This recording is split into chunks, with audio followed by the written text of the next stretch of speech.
welcome back to my channel Leldi Kristiana. Nah teman-teman, pada kesempatan kali ini di video aku akan share tentang salah satu pengalaman traveling. Jadi aku akan mengemasnya lebih ke sebagai contoh itinerary wisata kalau teman-teman sedang ada atau akan pergi ke Lombok, seperti itu. Nah jadi dengan menyimak video aku ini, mudah-mudahan teman-teman jadi punya gambaran nih kalau misalkan mau ke tempat wisata lebih dari satu dan cuma punya waktu singkat, kemana aja nih yang bisa dilakukan hanya dalam waktu satu hari. Ikutin terus video aku dari awal sampai akhir karena aku akan mengulasnya.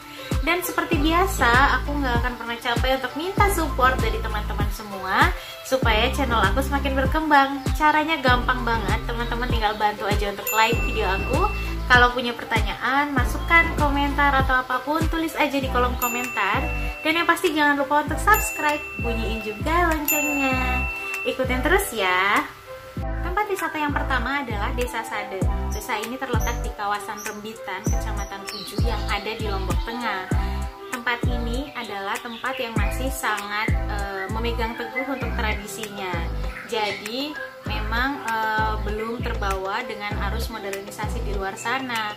Tempat ini unik sekali teman-teman, karena yang pertama, selain ada banyak sekali rumah-rumah tradisional yang masih berdiri kokoh sampai saat ini, di sana juga memang adalah tempat tinggal dari suku asli yang ada di Lombok, yakni suku Sasak, dengan tradisi-tradisi yang unik. Kemudian di sana juga ada kebiasaan, ada suatu kewajiban untuk kemampuan untuk menenun ya. Jadi untuk wanita-wanita di sana harus bisa menenun. Jadi tempat ini juga adalah salah satu penghasil untuk kain tenun yang ada di Lombok. Bisa banget teman-teman kalau mau belanjanya di sini untuk kain tenun. Harganya juga masih sangat terjangkau. Untuk tempat yang kedua, ini sudah terletak di kawasan Mandalika ya. Yang kedua adalah Pantai Tanjung An.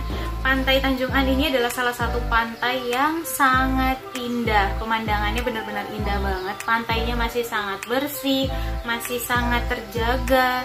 Dan uniknya lagi, pasirnya putih, tapi bukan pasir putih yang hancur halus seperti biasa ya. Tapi pasirnya itu teksturnya itu kayak merica. Jadi kalau teman-teman nginjak tanpa alas kaki di sana, itu rasanya kayak lagi nginjek-nginjek merica gitu, tapi sangat halus.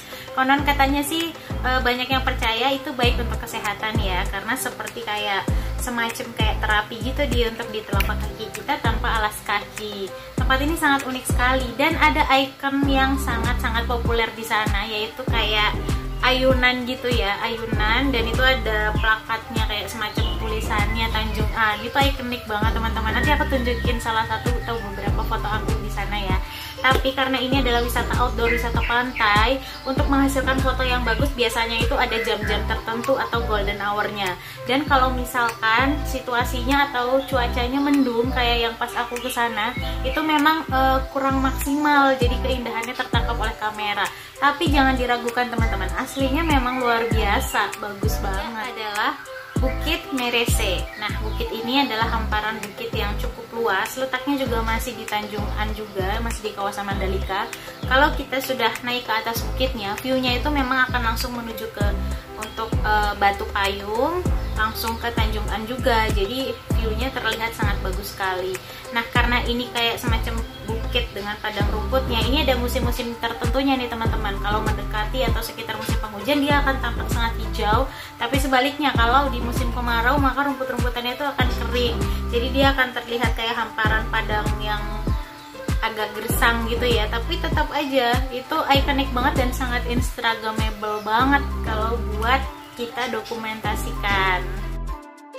Kalau untuk ke Bukit Merese-nya itu bisa langsung naik kendaraan roda 2 dari arah yang mau bukaan sirkuit itu. Tapi kalau enggak, teman-teman juga bisa menyusuri Pantai Tanjung An-nya, karena Pantai Tanjung An-nya itu memang sebelahan persis sama Bukit Merese-nya. Jadi ada jalan yang memang udah di kayak ada setapak gitu ya, baik teman-teman dari Bukit Merese mau ke Tanjung An-nya atau dari Tanjung An-nya mau jalan kaki ke Merese-nya juga bisa. Kebetulan kita pilih yang menyusuri dari pinggir nih teman-teman.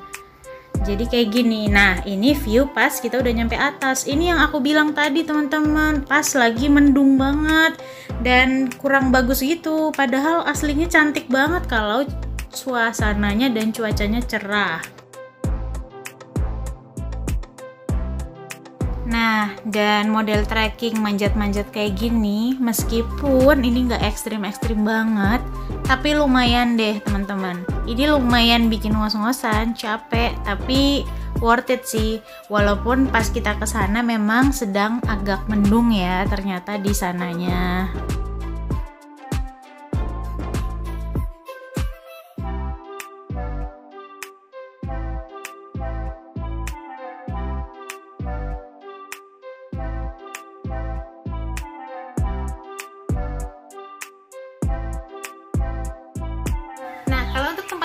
Keempat, ini adalah Batu Payung. Sekedar informasi untuk teman-teman, ini lebih ke nostalgia ya, karena menurut informasi terbaru yang aku dapatkan, nanti aku share detailnya, Batu Payung ini sudah runtuh, jadi memang udah nggak ada seperti itu ya. Teman-teman bisa lihat, ini juga salah satu tempat wisata yang sangat ikonik sekali.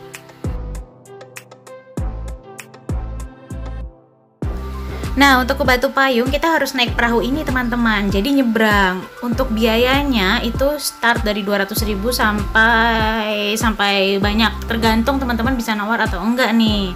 Nah, ini perjalanannya karena waktu itu agak mendung dan cuaca memang kurang baik, tapi alhamdulillah sih nggak kenapa-napa. Tapi kayak gitu itu tuh teman-teman kesananya nyebrangnya. Ombaknya lumayan ya.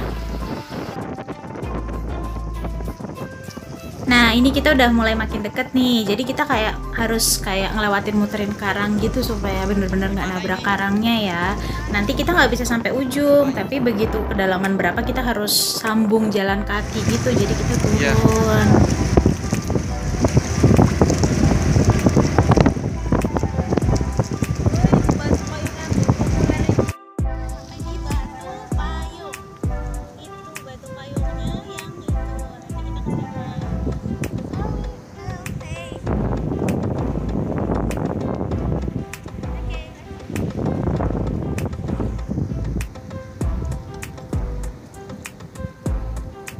Payung.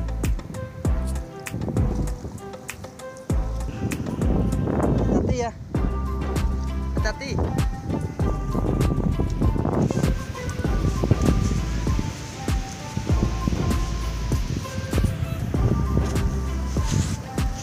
Ini bisa dilihat merica.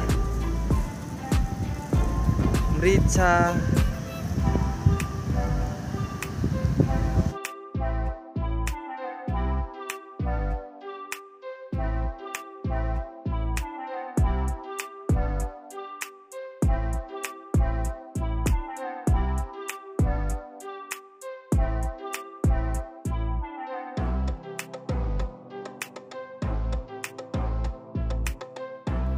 Nah, jadi ini beberapa koleksi foto aku dan papahnya Mika saat kita udah di Batu Payungnya. Itu ada kelapa ya, karena ada kayak penduduk lokal yang memang jualan kelapa di tenteng gitu ya, bukan yang dia mangkal di situ gitu, bukan, bener-bener di tenteng. Kalau ada yang mau, sok beli seperti itu.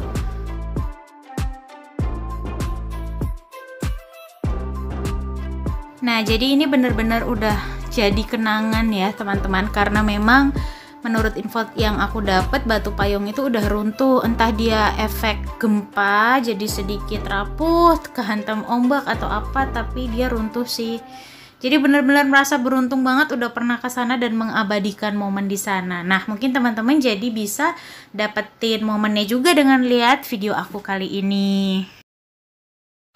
Nah, itu tadi ulasan singkat aku untuk contoh itinerary wisata di Lombok. Jadi dalam waktu 1 hari, teman-teman bisa mengunjungi 4 tempat wisata yang ada di sekitar Lombok Tengah. Nah, mudah-mudahan yang aku sharing ini bisa bermanfaat ya untuk teman-teman semua. Dan makasih juga udah ngikutin dari awal sampai akhir. Sekali lagi aku juga minta supportnya supaya channel aku semakin berkembang. Teman-teman jangan lupa bantu untuk like video aku. Kalau punya pertanyaan, masukan, atau komentar, tulis aja di kolom komentar. Dan yang pasti jangan lupa untuk subscribe. Thanks for watching ya. See you next vlog.